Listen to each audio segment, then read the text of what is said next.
On peut bien sûr préférer l'original à la copie. Mais comment ne pas être époustouflé par ce petit bout d'Italie au Pays de Galles? Porte-Mérion, ses maisons colorées et ses piazzas rendent hommage aux joyaux des pêcheurs de la Riviera. Portofino, que voici. Comme son modèle, la petite cité galloise enchante les visiteurs.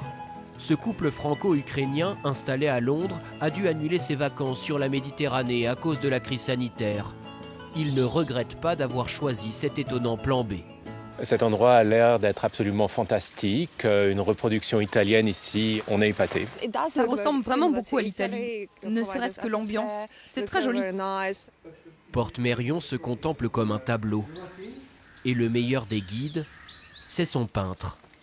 Un magicien des couleurs, il travaille ici depuis 44 ans et a parcouru de son pinceau chaque recoin une quinzaine de fois. Les couleurs que vous voyez ici à Porte-Mérion sont les mêmes que celles que vous verrez à Portofino. C'est ainsi que le style original et l'idée perdurent.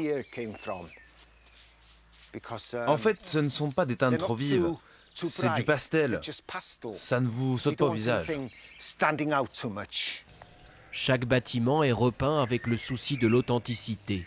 Sur celui-ci, par exemple, différentes teintes de jaune, pour ne pas faire trop neuf. Ça donne l'impression qu'on n'y a pas touché depuis des années, alors que je l'ai peint l'an dernier. L'illusion est un art ici. De nombreuses fenêtres sont d'ailleurs des trompe-l'œil. Ce trésor du nord du Pays de Galles, cerné par les montagnes de Snowdonia en toile de fond, est l'œuvre d'un architecte excentrique, amoureux de l'Italie, en quête du village parfait.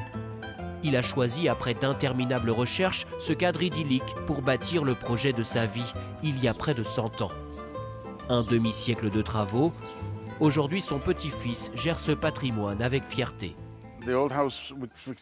Il n'y avait que cette vieille maison victorienne à l'époque quand il a acheté en 1925. Il l'a tout de suite transformée en hôtel pour avoir des revenus et commencer les constructions. C'était totalement fou. Personne ne pensait que ça marcherait.